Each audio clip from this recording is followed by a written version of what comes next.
法掩藏，涅盘妙心。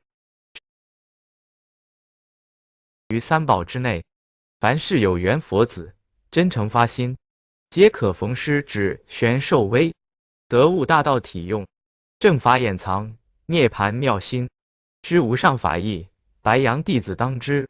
显象三宝，即于因生形象之表面，乃属平等法，凡诚心求道者，人人可受而得之。至于隐微真道，即须受良者，以心会心，不辱他而已。故白羊三宝，前者见其前，身者会其身，涅盘妙心。正法掩藏，不出三宝之外，无望白羊弟子能于三宝上，实会正法之掩藏，实觉涅盘之妙心，则补复上天成全及尔等，立是积修之佛根矣。